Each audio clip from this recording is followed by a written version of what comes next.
Hello everyone, my name is Rayven. I use she, her pronouns, and I am the Rainbow Veteran. It is a slightly warmer week this week here in Pittsburgh, Pennsylvania, and I am looking forward to talking about everything that is going on. I did miss a week of recording, but this stuff had to happen for me to talk about what I wanted to talk about. This week, I'm going to be talking about the Trump administration's first week in office, as there are a lot of executive orders and memos being pushed that hurt not only the lgbtqia plus community, but also the veteran community. Now, I want to preface this as there is a lot that is already challenged. There's a lot of legal suits and federal judges blocking things that are kind of trying to put a stop on a lot of the issues that the Trump administration is.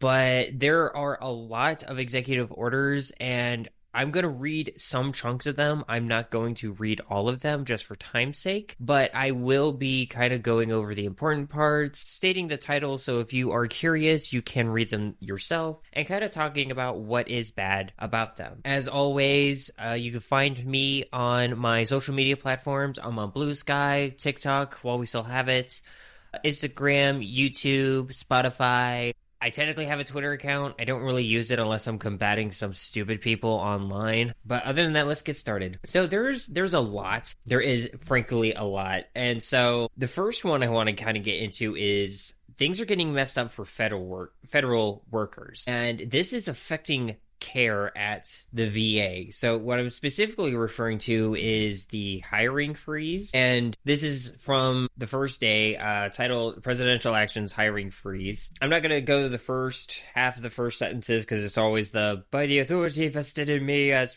president. So I hereby order a freeze on hiring of federal civilian employees to be applied through the executive branch. As part of this freeze, no federal civilian position that is vacant at noon on January 20th, 2025 may be filled, and no new position may be created except as otherwise provided in this memorandum or other applicable law.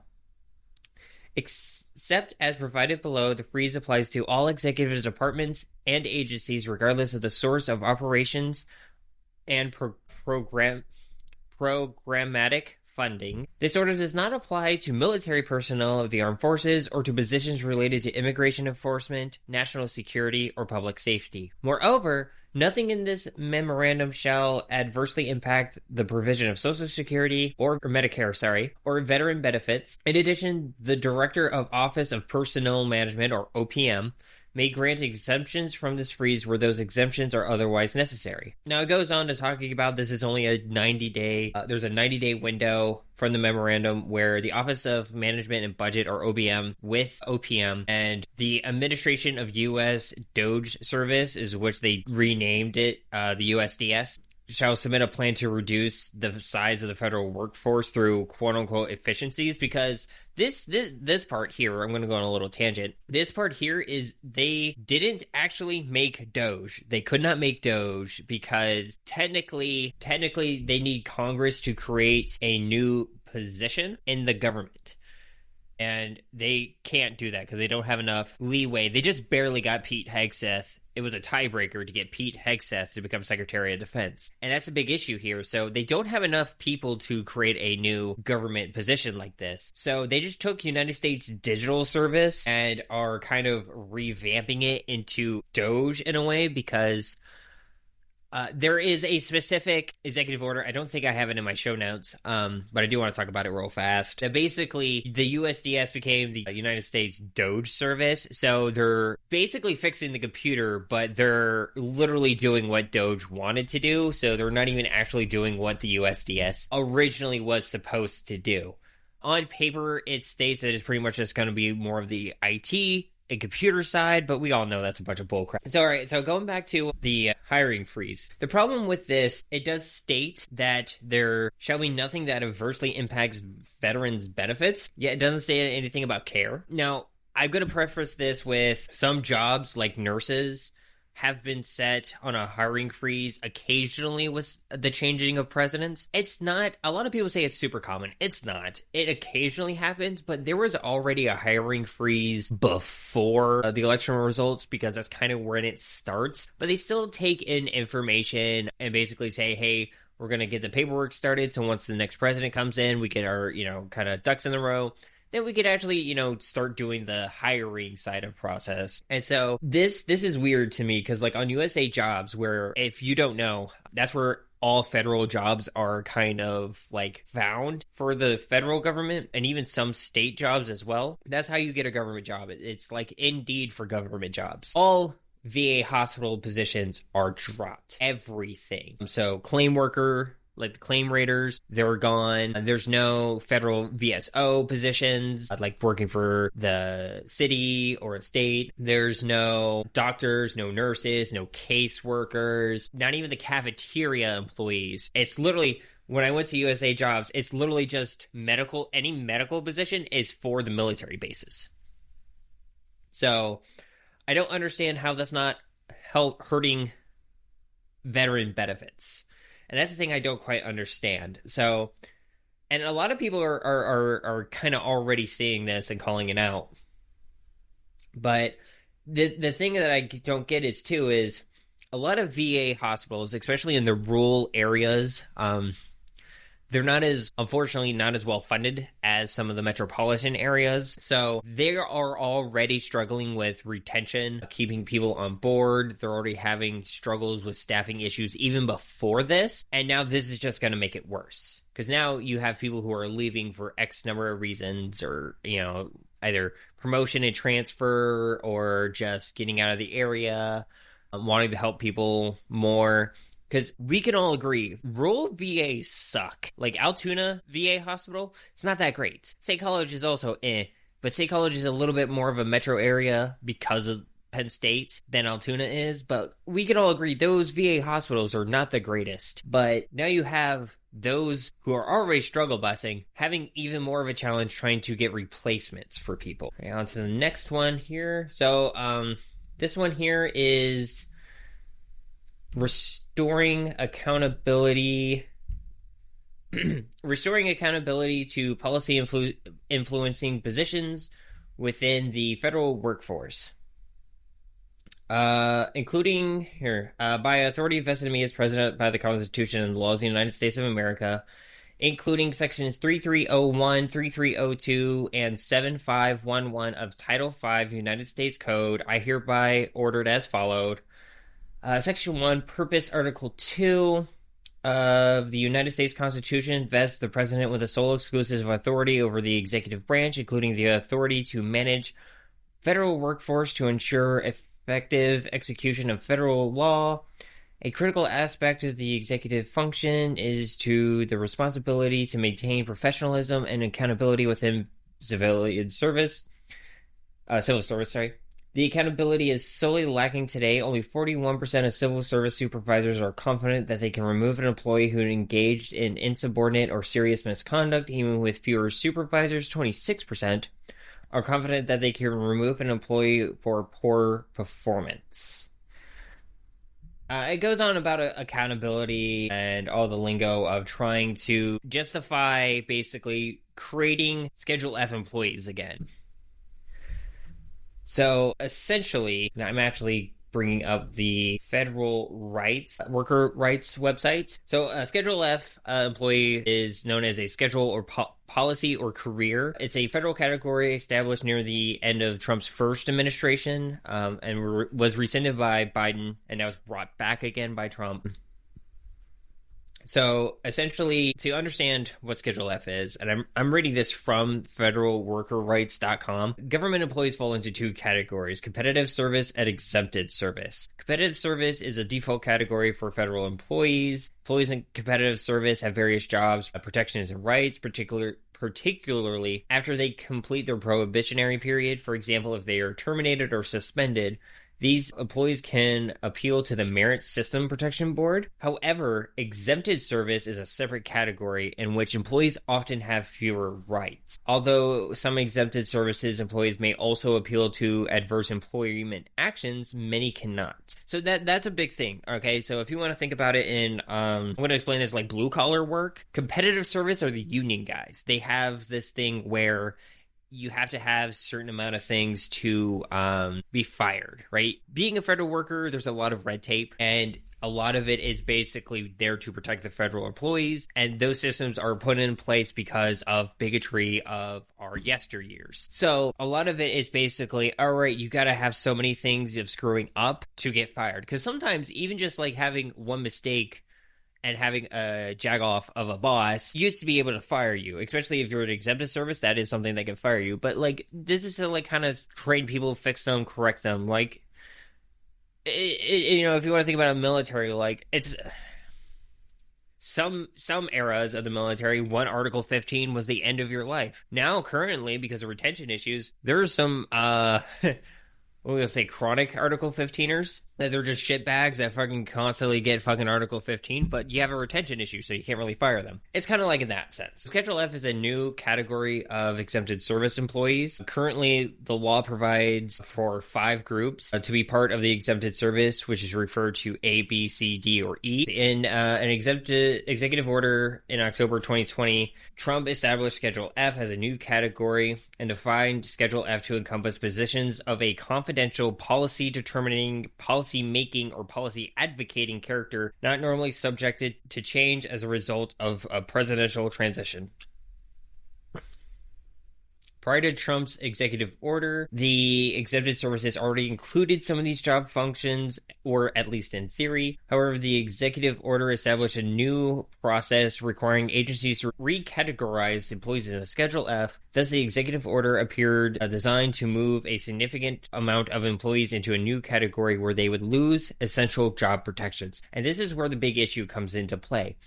Because of these lack of job protections, it is instilling loyalist policies that basically means if you're not loyal to the Trump administration, we are going to fire you. That is not something that's good to have, but we saw that. We saw this with the first Trump administration. Like, anytime there was any of his cabinet members that pushed back against Trump, he ended up firing them. We went through a couple different secretaries and cabinet positions because either they quit or Trump just fired them because they weren't loyal to him. And now we're seeing a group that is loyal to him. And so these Schedule F people are going to basically have to cave to Trump if they want to keep their job. Okay, here. So we're also going to talk about real quick the memorandum to resolve the backlog of security clearances for Executive Office of the President personnel.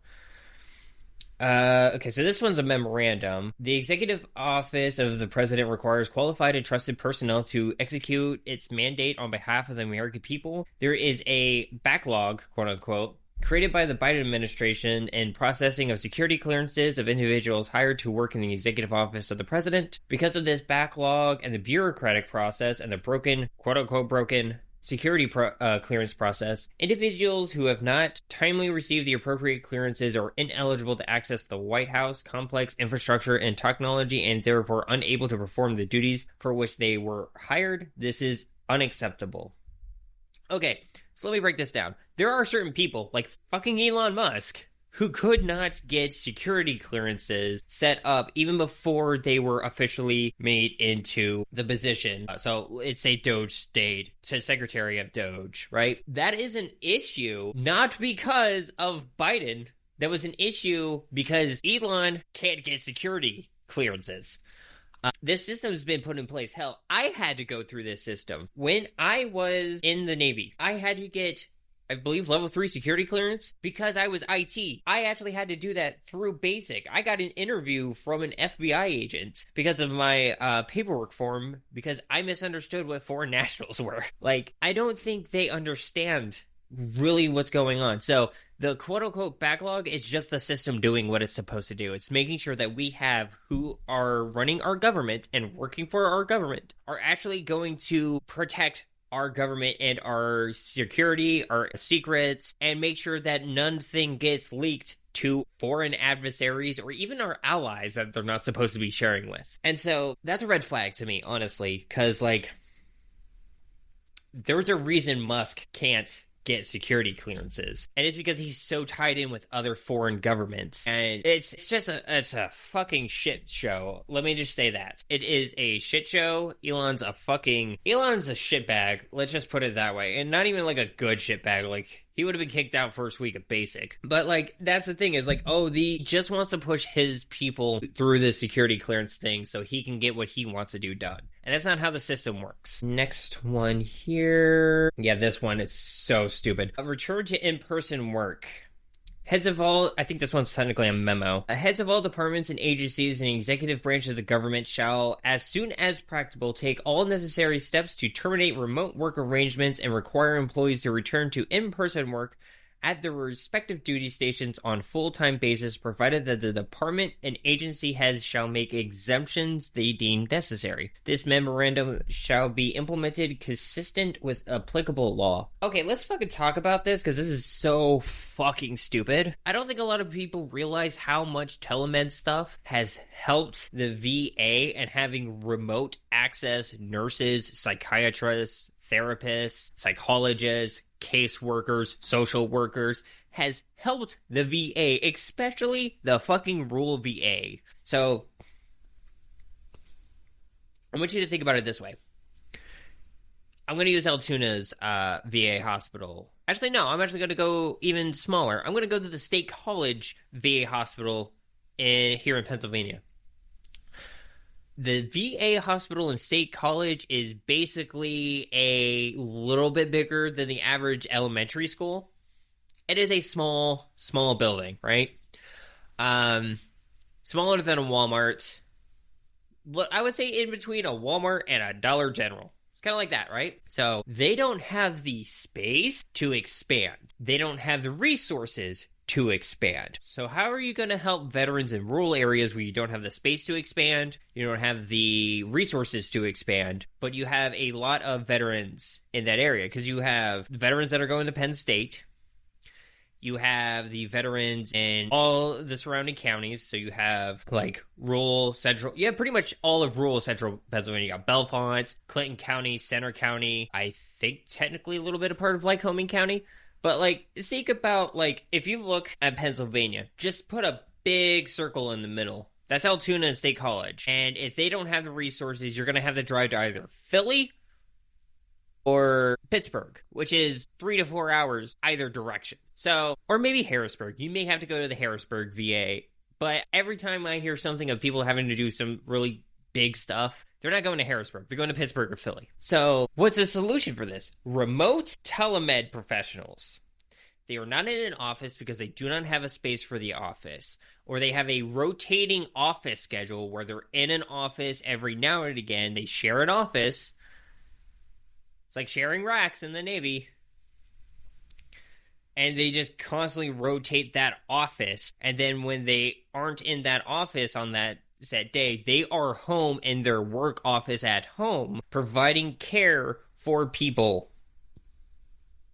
This is going to hurt the VA as a whole, because now you're going to force all these remote docs into a work office that they don't have the space for. Or they did have the space, but they changed it to actually accommodate veterans. So now they expanded the physical therapy, or they made a new clinic space, or they added an additional inpatient room or something. Like, this is where it's so freaking stupid, and the short-sightedness of this administration. And I also want to take a second to make sure that people don't get it twisted that I am critical of every president. I've been critical of Bush. I've been critical of Obama. I've been critical of Trump the first time. I've been critical of Biden. And I'm going to be critical of Trump the second time. But this thing is that this go around, Trump is doing so much more stupid shit that is affecting the everyday American and is affecting veterans and the LGBT community so fucking bad. All right. So let's go on to the next one. That's enough for the federal stuff. We're going to do one thing with immigration. So this is Okay, so I want to need more coffee for this one. Hang on. All right, so not a lot of people realize that the immigration crap is hurting veterans. Thanks to this, in conjunction with the Laken Riley Act, there's going to be so many more veterans getting fucking picked up and deported. Like we actually had during the New Jersey ICE raids. During the first week, there was a veteran, but because he's Puerto Rican and he looked like an quote-unquote illegal immigrant, ICE picked him up and detained him, even though he was telling them he was a veteran and a U.S. citizen. And for those of you numbnuts who don't understand, because, like, I've been trying to keep this podcast very PG-13, very nice and clean, but then I got accused of being an officer, so I'm just going to let all the fucking swears fly. Because I was trying to be nice, and I was trying to keep things civil, but this is my fucking podcast, so fuck it. For all you numbnuts who don't understand, Puerto Rico is one of our territories. Every person born in Puerto Rico is a fucking U.S. citizen. So they not only caught someone who was always a U.S. citizen and a veteran, and they detained him because he was plain and simple. So these ICE raids are already being so fucking stupid. And, like, just picking up anybody. And then with the Laken Riley Act, pretty much just, oh, hey, I'm accusing you of as a crime. Deportable. It's just so fucking stupid. So, okay, this executive order is titled Protecting the Meaning and Value of American Citizenship. Fucking boo-hoo. You know, it's so stupid. And this one here breaks the fucking Constitution, and this is one of the big ones that has some legal precedent. So this one I've had to deal with some idiots too. Okay, Section 1, purpose. The privilege of the United States citizen is a priceless and profound gift. Debatable. The 14th Amendment states, quote, all persons born or naturalized in the United States and subject to the jurisdiction thereof are citizens of the United States and of the state from which they reside, end quote. This provision rightly reputed the Supreme Court decision of the United States shameful Dred Scott v. Sanford, 60 U.S. from 1857, which misinterpreted the Constitution as permanently excluding people of African descent from eligibility for U.S. citizenship solely based on their race. But the 14th Amendment has never been interpreted to extend citizenship universally to everyone born within the United States. Hey, I'm not sure a lot of you fucking know this, but yes, it did. Because a lot of the argument also around the same time were for the Chinese immigrants who were building our railroads. There was another court case for that. I don't know off the top of my head, but there was. Not only that, but ever since we were implemented as a country, we took the Brits, one of the few things we took from the Brits, the birthright system. So I fucking suck at Latin. So I know the soil one. So it's per solius. I don't know what per blood. So basically there's two ways to be a citizen. And this was even before the Constitution was finished being made. This was something that I've always done, and we made the Constitution to protect those who were of Chinese immigrant descent because of the railroads and that racism, Native Americans because of that bullshit and racism, and the former slaves because of that bullshit and racism. So, we have been of the blood and of the land. That has been something we have done since the fucking beginning. If you were born on this soil, you are an American citizen. That's how everyone who fought for the revolution became U.S. citizens. Let me make that clear.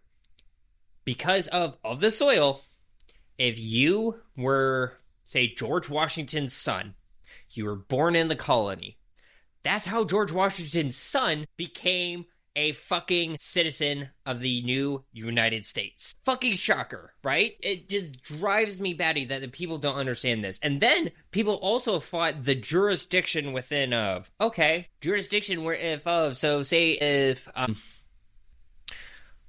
let's say Petty Officer Blueberry was stationed in Yokosuka, Japan, right? His wife was pregnant while he's stationed there. His wife gives birth. Per blood, per the Latin phrase per the blood, his kid is a U.S. citizen, right? Okay. But the per the soil part also covers Guam and Puerto Rico, like all of our U.S. territories. It also covers, with the treaties with the Native Americans. So why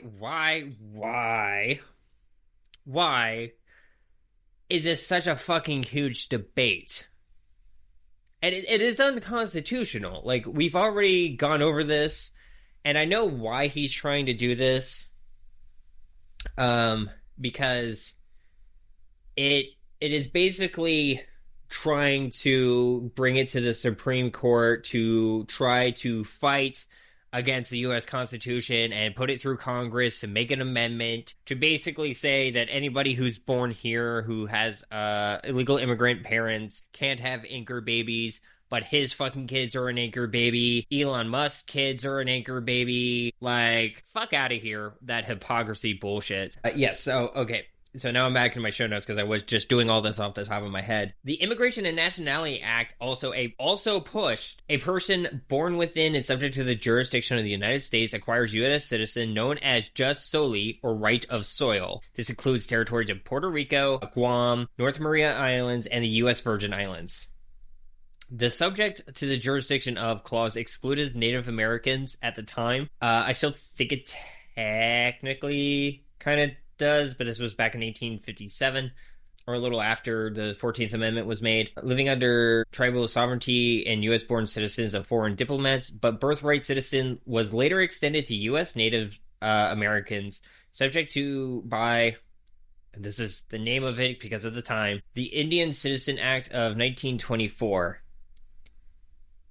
Oh, here we go. This is also in my show notes. Federal law also grants birthright citizens to children born elsewhere in the world to U.S. citizens with certain exceptions, known as jus sanguis or right of blood. Again, I don't fucking know Latin. So, all this rant, I didn't even talk about how the veterans are getting fucked up. Okay, so you're a DACA kid, right?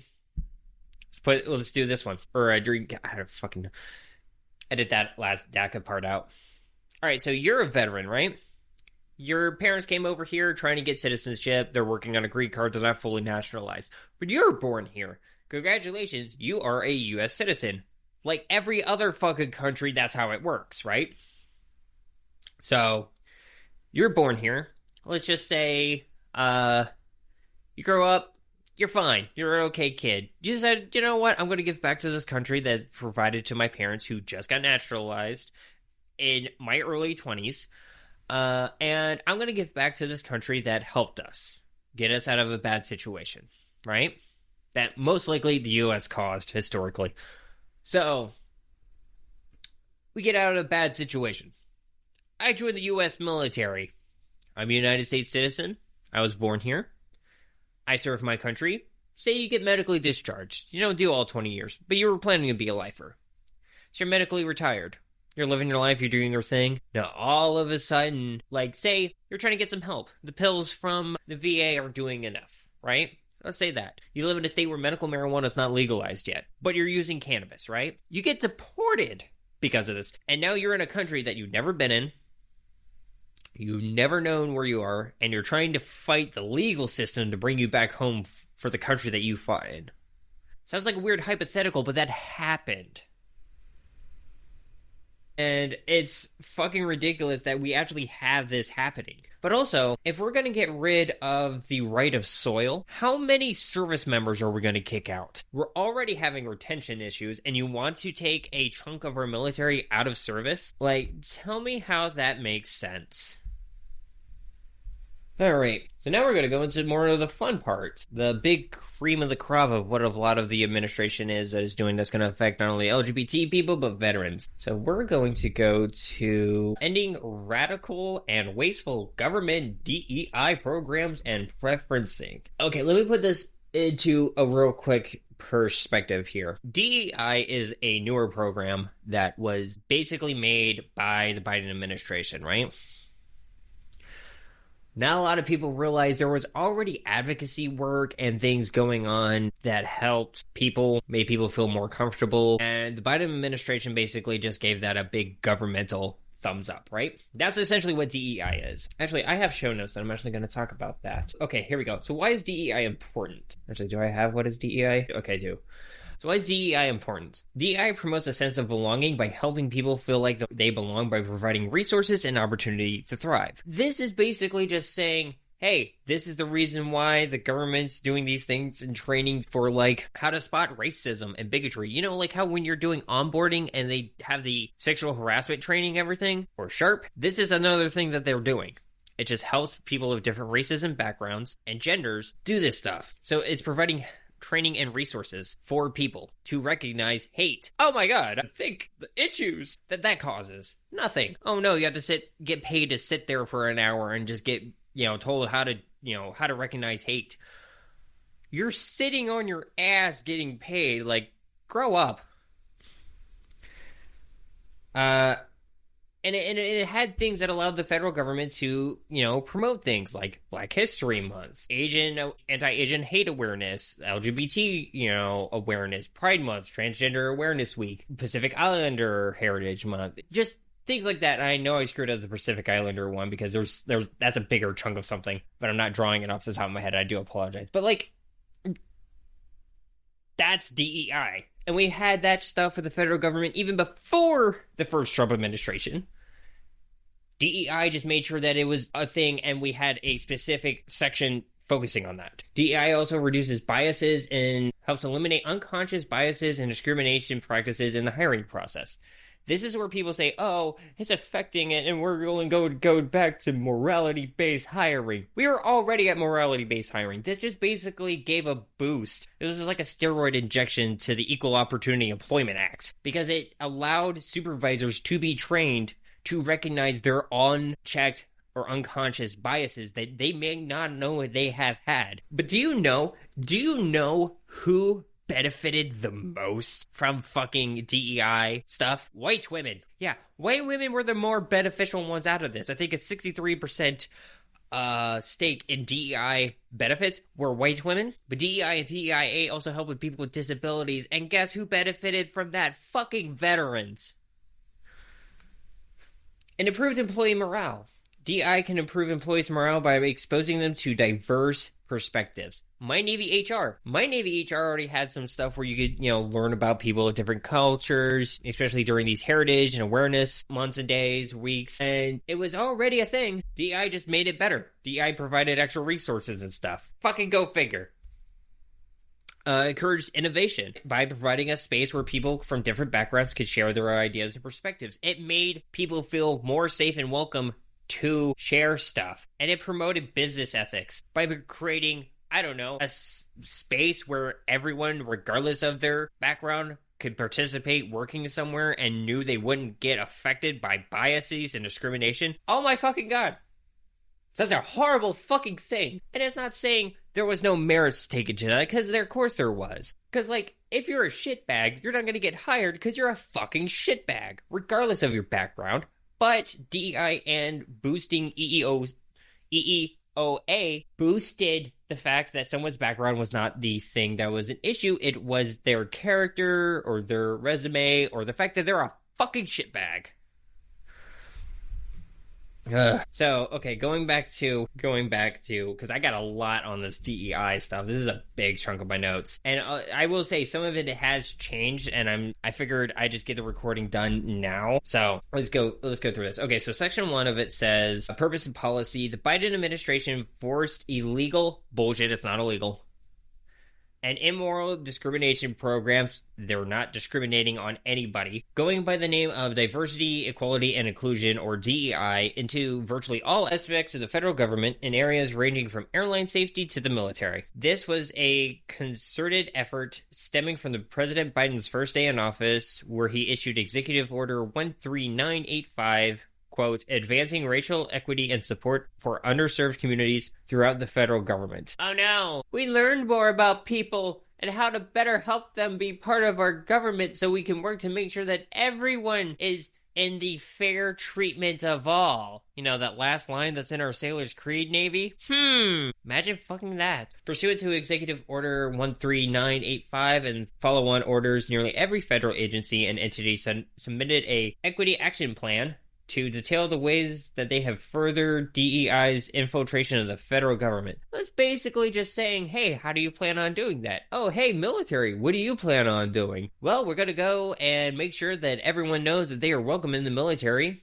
And we're going to highlight historical actions like the Navajo Code Talkers, the Tuskegee Airmen, and the First Women Air Corps, by the which the Air Force fucking took out of their basic military training for like a day or two, the Tuskegee Airmen's lessons and the First Women Air Corps, and there was such a huge bad PR on that veterans like myself, former Air Force, what does the Air Force call their people? Guardians? I know they call each other wingman, but I don't know. But former Air Force service member, like Air Force veterans, I don't know if there's any Space Force veterans, but they're in there too, because fuck it, why not? But you have all these veterans from the Air Force and Space Force, service members from both, complaining, concerned citizens, veterans from other branches being like, this is fucking stupid. Why the fuck did you do that? You're just being hateful? And the Air Force is like, well, this is some bad press. Put it back in. Yeah, that quote-unquote thing that has probably been a lesson for the Air Force for a hot minute.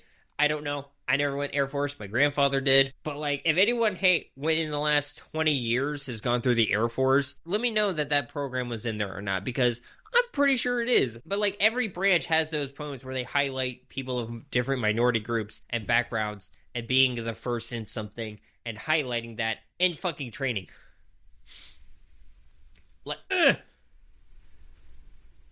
Like, what the fuck? I don't get it. And that's a lot of the action plans. It's just basically highlighting people, honoring people, making sure people know that, hey, you can be yourself. You are protected. We're not gonna, we're gonna make sure that, no hate and bigotry is gonna come unchecked. Oh no, whatever will we do? Wait, I'm not reading any more of this bullshit. Let's go. Let's see. Yeah, so veterans are gonna affect jobs because DEI and DEIA also benefited veterans and making sure that veterans were hired on regardless of the status of their fucking disability.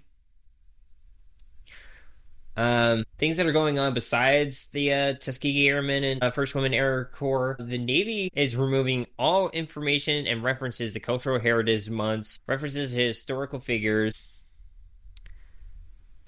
Also, My Navy HR is removing any quote-unquote DEI information for sailors to go to and learn about these things. And again, not everything is gone at the moment, but there are big chunks missing. And that's the thing, too, is a lot of the stuff that is getting removed for quote-unquote DEI stuff were already there before the Biden administration. And I know I said that before, but it's just, I want to highlight that because it's so fucking stupid. I feel like that's the catchphrase for this episode. It's so fucking stupid. Now, I do want to, I'm going to make this bigger so I can read it. There is a thing, I'm probably going to have to pull it up on my phone here. There is a notice that the Navy actually put out that I want to talk about because I was privy to get a copy of that screenshot. Okay, hang on. Let me actually find my freaking screenshots. Here we go. So this is from the Navy. Subject: cancellation of all Commander Navy Reserve Force policy statements. Now, some of these have come back, but it's the fact that some of them had to go away for a little bit, it's fucking stupid. All right, one, and a lot of these start with CNRF. Anti-harassment policy statement. Why the fuck are you getting rid of that? Diversity policy statement. Equal employment opportunity policy statement. Okay, DEI is not supposed to fuck with equal opportunity employment or equal employment opportunity. So, if you're gonna think you're emboldened by all this anti-DEI stuff and start being a shitbag and going, being a bigot or whatever, you're still gonna get kicked out of the fucking military. Because there's no place for that. There's not. And this whole thing is just emboldening people, and now people are not... the whole thing of we're one unit is now being broken by the president and all this bullshit with his cabinet. So now people have got to make sure, can I be safe in the foxhole with this person? Can I be safe in the birthing with this person? Are they going to, do something? A fraternization policy statement. I don't get why that one was removed. Like, don't fuck or mess with your junior enlisted. Like, don't eat where you shit. Like, if you're gonna fuck someone, make so in the military and you're in the military, just make sure they're a rank above and below you in a different branch. Like, fuck. Military equal opportunity policy statement. Again, why is that there? And safety and occupational health policy statement. Again, some of these are fucking stupid. And we're there before DEI. Why are we getting rid of these statements? Effective 23 January 25, in accordance with President Trump's executive order to terminate all DEI programs, enclosures 1 through 6 is hereby canceled. Cool.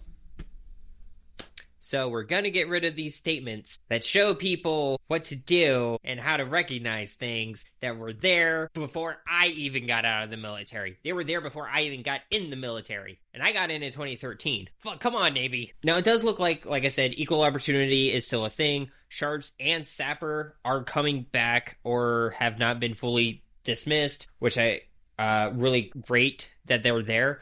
But, like, the fact that they were threatened in the first place was so horrible and asinine. Let's see.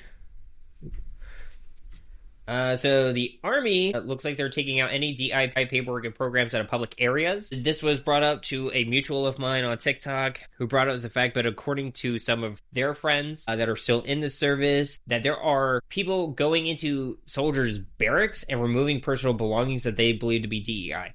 Now the Army, per the executive order, is supposed to take it out of public areas. So they can't have it in hallways. They can't have it in, like, general areas. I don't know, DACA? What the hell do they, DFACT, that's a word. Look, I may be an Army kid, and I grew up near an Army base, which is now an Army Air Force base, but I don't know Army terms that well, alright? Give me a break. But they're supposed to be doing it in these more public areas that everybody can walk by and see.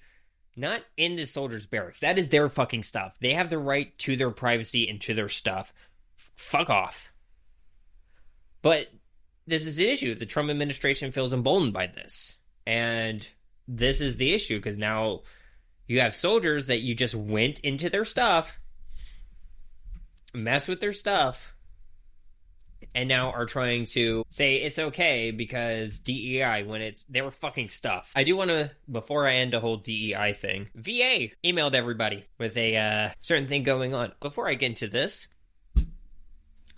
the VA recently ended a training for the suicide hotline for veterans because it included stuff that helped LGBT veterans. Dumbass, there is small t trauma for people who survived before Don't Ask, Don't Tell, during Don't Ask, Don't Tell, and for people like me who were assaulted because they were quote-unquote gay, there's small t trauma, and sometimes, for, like in my case, big T trauma, for shit like that. It's a unique trauma experience that sometimes plays into the big trauma and sometimes pushes a veteran into crisis. They need to know how to help. So you say you're not trying to mess with veterans care, but here you go, fucking with veterans care. Like, come the fuck on. Let's see. To date, and this is titled VA Ends DEI Stopping Millions of Spending on DEI. To date, the VA has placed nearly 60 employees who have been solely focused on diversity, equity, and inclusion activities on paid administrative leave. The combined annual salary, base pay, locality pay, and additional earnings of these employees totals more than $8 million, an average of more than $136,000 a year per employee. One such employee is making more than $200,000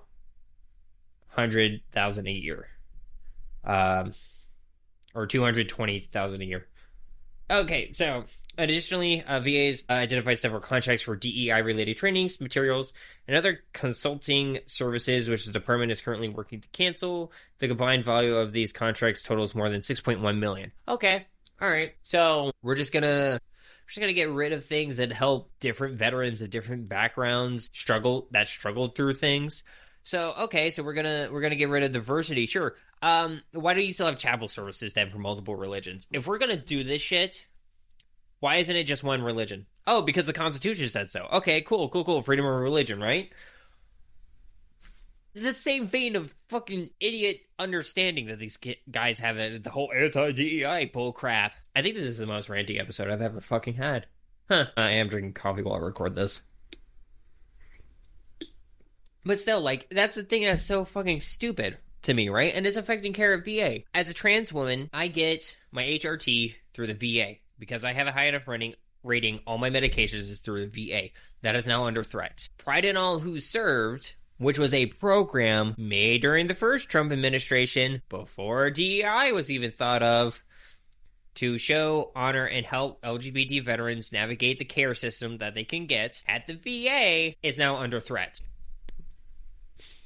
What? Okay, all right, let's think about these older vets, like the ones that served during segregation and were part of segregated units. That's the trauma they have. And I would argue big T trauma. So, and I know there's very little of them left, but it still should be addressed, right? Are we not going to address that shit? Because I think we should, and all the horrors that came with that, and they deserve care that addresses that. So, I don't know. I just think this whole DEI is stupid. Like, DEI itself is not stupid. I think it actually had some merits, and it's just getting rid of it because let's just be honest, you're a racist bigot, and you feel like it's hurting the white man.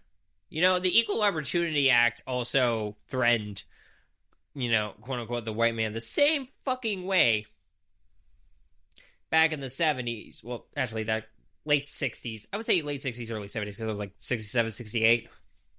But anyway, like, this is just basically playing the victim card when you're the minority. And it's bullshit.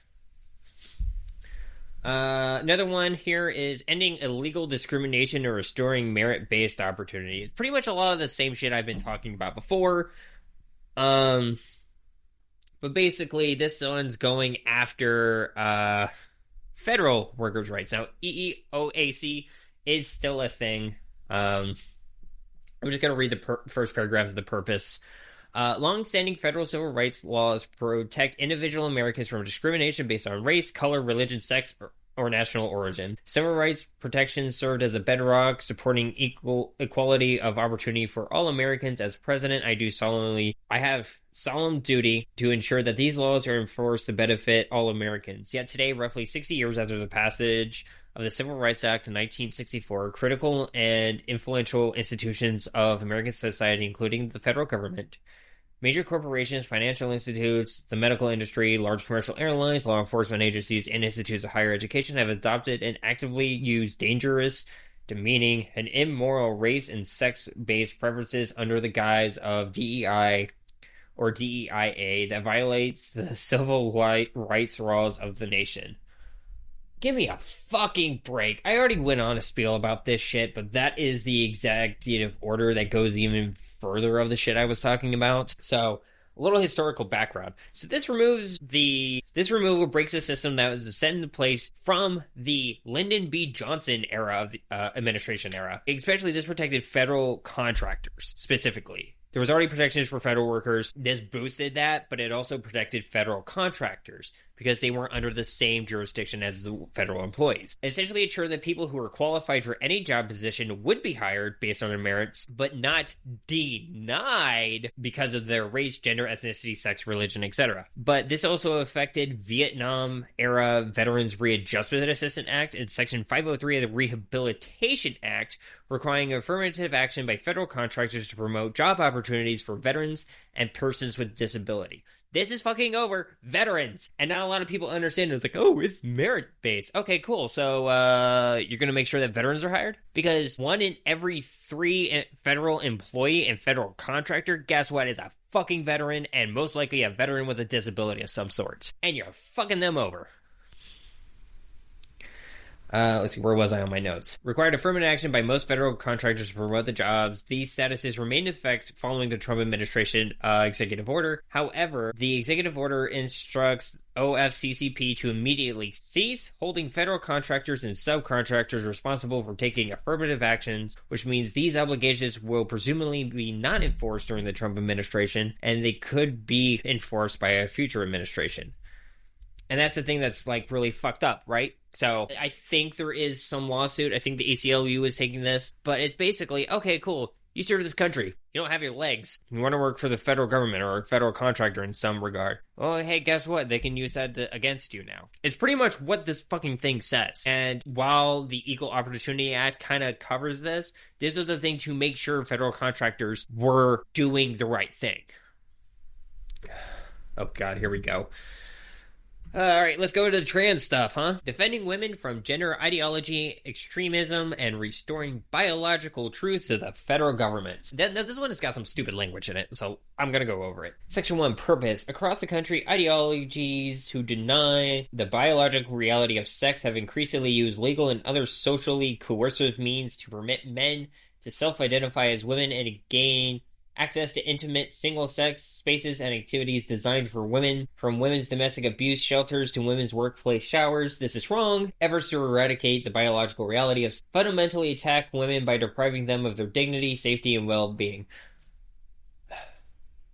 The erasure of sex in language and policy has coercive impact, and not just on women, but the validity of the entire American system. Based federal policy on truth is critical to the scientific inquiry, public safety, morale, and trust in government itself. You are already denying fucking science in this. So, biological reality of sex is a lot more complex than we think that we got in the lesson from fucking middle school. So let's go there.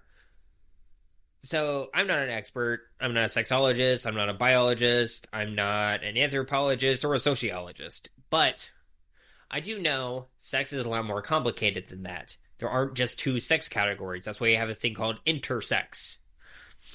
But also, there are things, the genetic makeup, that make our chromosomes interact differently. It's not just straight XX is this, XY is that.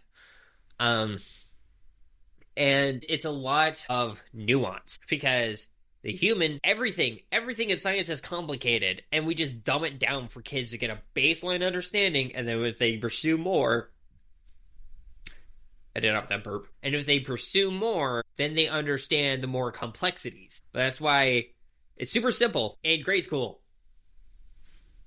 Like, a blue is blue regardless of the shade when you're in kindergarten, because there's so many fucking shades of blue that it's hard to teach a kindergartner the multiple shades of blue. But when you're in high school art class, you can learn that's cerulean, that's fucking ramen zag. Like, and you become a construction worker and you're a painter by trade, and you can go even to the fucking hex codes. I'm like, all right, this is hex code that, that's hex code that. Same principles. This unhealthy road paved by an ongoing and purposeful attack against ordinary and long-standing use and understanding of biological and scientific terms. You're just using that to sound smarter. The understanding is not like it was when you were a kid, Trump. Replacing the immutable biological reality with an internal fluid and subjective sense of self unmoored from biological facts. Again, you're not reading the science, Trump. Literally every fucking scientific institution says trans people are a thing. Historically, like, sociologists have said it as a thing. Anthropologists that study the human history has said it as a thing. That's why you have, like, the third gender in India. You have two spirits in Native American tribes. And I don't know if it's in all, so that's why I'm saying some Native American tribes. Because I don't know. But, like, there are historically in different, like, there was some, New Zealand? They have a term for, like, transgender people, or trans women specifically. It's like Fafa something. I think it's New Zealand. I could be wrong. Could be misremembering something, or confusing it with something else I'm just not quite bringing up to my forefront right now. But, like, also, like, there are 6 fucking genders in the goddamn Torah. And yet, you guys want to weaponize religion and use just the Western religion thing and the freaking patriarchal breakdown of class, just classification of how humans are so they could subject people and make some people lesser than others. Fuck you. And this is where all this shit stems from. Let's see.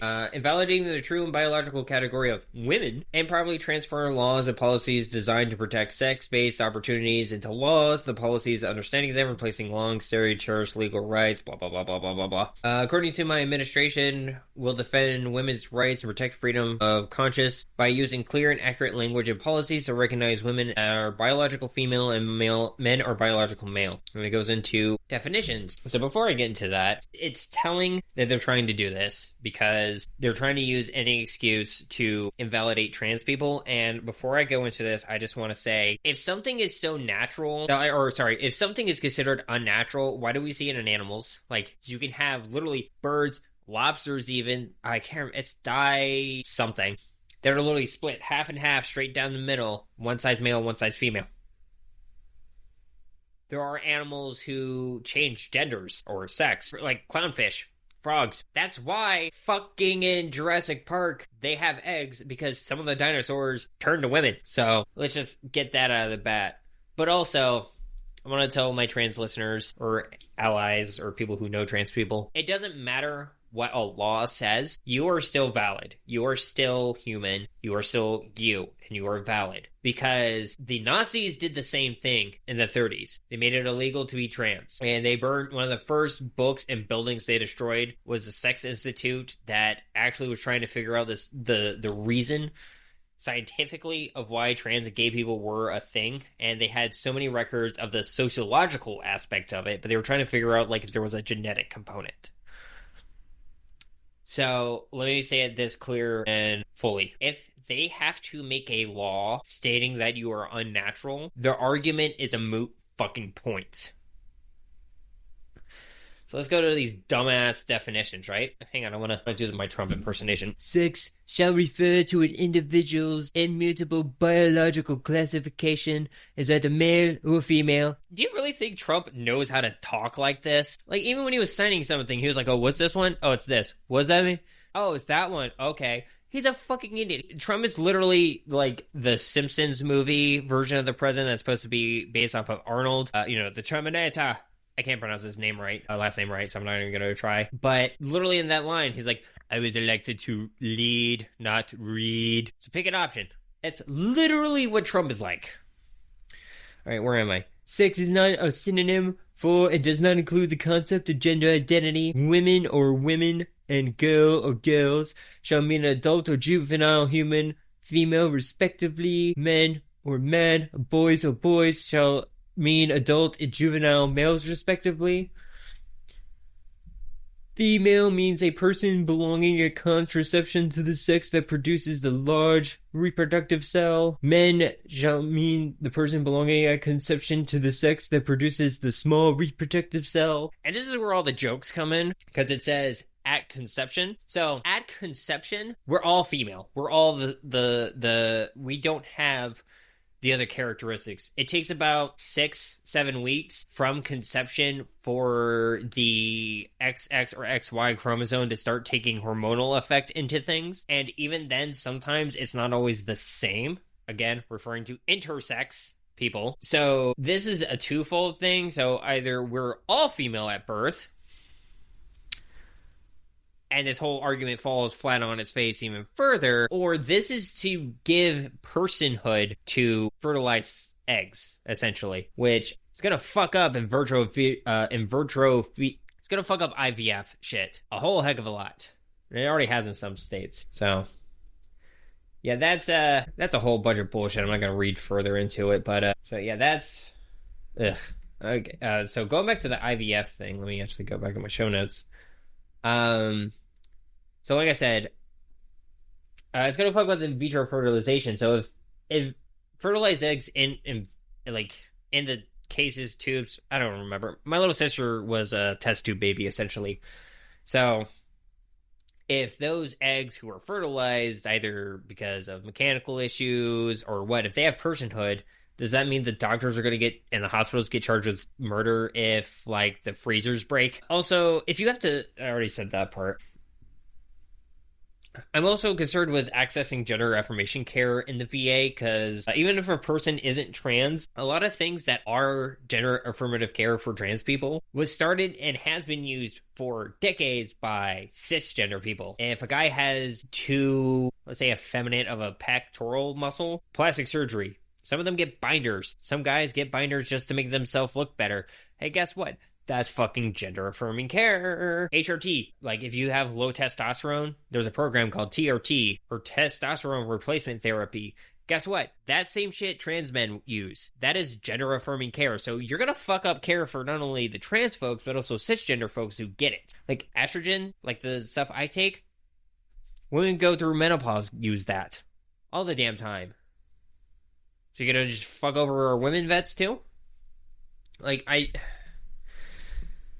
just don't understand. Now, I will say with the VA, shit takes time to go through. The hiring freeze is one thing. Removal of a couple papers in public areas is one thing. But removal of programs is another, and that shit takes time. And we all know when we go to the VA, shit is slow to move. So I do want to add that because just because they're threatening to cut it doesn't mean it's actually going to fully go away, but the threat of it is what's hurting people to do. Okay, so here also I'm adding, so the first executive order was a lot of reversal of executive orders. I'm adding that. It's titled Initial Recession of Harmful Executive Orders and Actions. So I'm just going to read some of this. So this one is the only one that was really big for the purpose of this podcast was removal of Biden's executive order 988. So basically it's removing LGBTQIA plus people as federal coverage that pushed the Bostock versus Clayton County further. So what's that order or court case? So in Bostock v. Clayton County, 2020, the U.S. Supreme Court held the Title 7. I can read Roman numerals. Title VII's prohibition on discrimination because of sex covers discrimination based on gender identity and sexual orientation.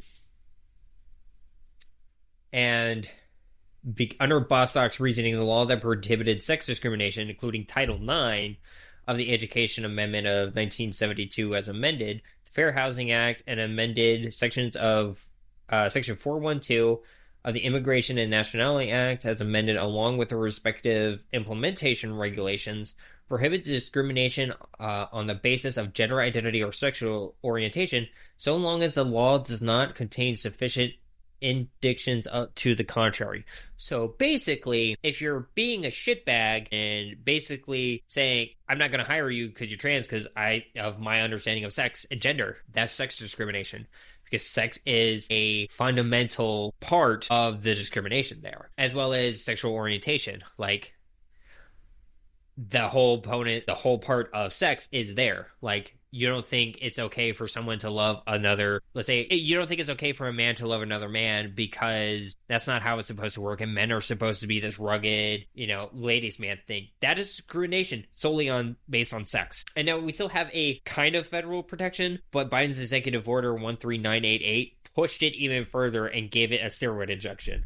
Now we don't have that anymore. But it's a slippery slope because it's basically what they're doing is the Trump administration is bombarding us with a lot of stuff, trying to overwhelm people. It's a shock and awe kind of thing that is basically pushing us to make it harder to fight back because we're feeling either overwhelmed or there's so much that we can't just target one thing. So a group of vets that I work with in my spare time basically is like, this is what we're going to do. We're going to compartmentalize it. Find something that you're passionate about and focus on that. That is why I'm focusing on veteran stuff and LGBT stuff. It's easier for me to focus on those that fuck with them. And a lot of it, as you can see, I touched on immigration, I touched on racism, I touched on women's rights. It can easily splinter because LGBT and veterans are my big focus. And I can kind of touch in and help the other compartments by, kind of giving a hand to them while still focusing on my main thing. Let's see. Oh, here we go. Prioritizing military excellence and readiness. The thing that's actually going to fuck readiness and morale. Let's go. All right, so this is one of the newer ones that was signed on his, technically his 8th day if you're counting the 20th as his first day. But this is exactly a week from his inauguration. So, Section 1 purpose. I already kind of touched on this earlier. Recently, however, the armed forces has been affected with radical gender ideology to appease activists unconcerned with the requirement of military service, like physical, mental health, selfishness, and unit cohesion. Yeah, they're literally calling us selfish because we're figuring out who the fuck we are. That's a stupid thing. All right, so... Okay, here we go. The long-standing Department of Defense policy provides that it is the policy of the Department of Defense to ensure that service members are free of medical conditions or physical deficits that may reasonably be expected to require excessive time loss from duty for necessary treatment or hospitalization. So, if someone got bottom surgery before the military, or someone like me who doesn't want it, I've been on HRT. That's my big thing. I haven't been I've been in the hospital and off of work maybe of like a couple months just because I got top surgery. So, that's the thing I don't think people understand. I still could do a desk job. The reason why I was out of work is because I worked at a dispensary. There's a lot of standing, bending, moving around. I could sit behind a computer and do my job. Hey, guess what? That's what I fucking did as IT in the Navy. And that's the thing, too, is okay, cool. Free of medical conditions. we're letting people with ADHD in the military. And in some cases, this is because of, the retention and recruitment issues. But, like, I'm pretty sure you need a waiver for it, but they're still getting their meds. So, like, really? You're gonna blame the trans folks, but we're doing that? But, like, think about it this way. If you're to, like, you could still be a part of the military mission. There's this thing that the Army and the Marines like to do, call people pogs. Pogues. People other than grunts. IT, supply, fucking yeomen. Like, all these people are crucial to the mission because it helps basically make sure that the people in the combat zone are okay and able to do their fucking job. Like, there's a lot of stuff that goes into the military. And basically,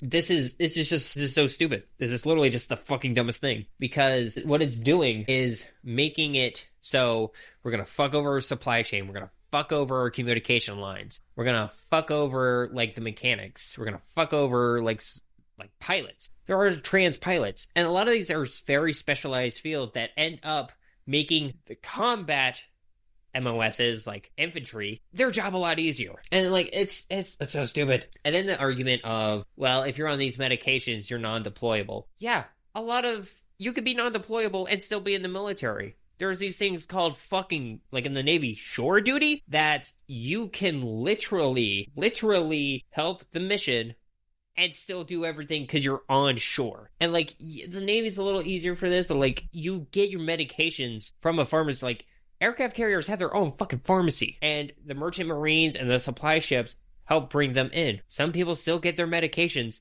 while they're on the fucking ship. Now, it's not every ship. I know it's a lot easier for aircraft carriers, but, like, they still get them.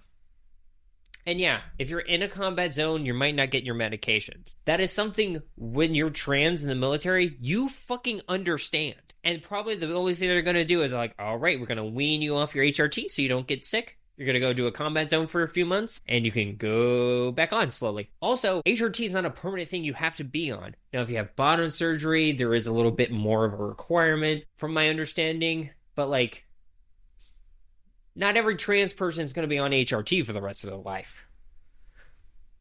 And so, like, it's stupid, because this is a huge thing. And to all the trans for Trump and the people on TikTok that says I was making a mountain out of an anthill, fuck you, because I knew this was coming. He said it clear and cut in his Agenda 47. So fuck you. But also, we're just going to kick out. Here's the other thing. We're going to prioritize military readiness. We already have a recruitment and retention issue, and you want to kick out 15,000 at least, rough estimate, service members out of the military? That's going to fuck with morale. You're going to have people with extra temporary duties. You're going to have to backfill these positions. Who the fuck are you going to backfill them with? Oh, I know. The poor people that you're fucking over with this federal freeze. So, yeah, this is going to be my last thing on this. So, same day as the trans ban came out on 1/27/25, the White House Budget Office put out a memo to pause all federal loans and grants. An illegal move of many from the Trump administration. These loans and grants were already fucking approved by Congress in the NDAA for fiscal year 2025. They were already passed. They were both House and Senate, signed by the President Biden at the time, and pushed. This was already a fucking thing. And the freeze is not something the president nor their cabinet can do, because that authority per the Constitution is solely to Congress. That's why Congress passes and does a budget every year. Not the president, fucking Congress. In our Constitution. Been that way since the fucking get-go. So, in the Office of Management and Budgeting Memorandum M25 or MTAC 25 TAC 13 states the multiple executive orders that the following for the freeze. The issue of the freeze is set for 90 days. It states that it won't mess with individual programs like Medicaid, Medicare, SNAP, Social Security, and things like that. However, states like Illinois and Virginia have said their Medicare websites went down because of this. People are losing SNAP because of this. And it's not just, oh, it goes down for a couple days, then comes back up. No, it's 90 days. That's 3 fucking months. People are already living paycheck to paycheck. They can't afford to lose SNAP benefits for 3 fucking days or 3 fucking months. They can't afford that. And so I think that's why they were like, oh, we're going to push for people to get kicked out of the military because all these poor people are going to join the military so they can take care of their families. Because that's what the fucking military is. As a veteran, I love the military. I love my time in the service. But the military, I will 100% note this even before I enlisted, preys on poor people to try to give them a way to get out of being poor. And they're out. When they're in, it's great. When you're out, you're fucked and back at square one. Give me an idea how many fucking veterans are on SNAP benefits and on Medicare. There's a reason why the commissaries take EBT cards.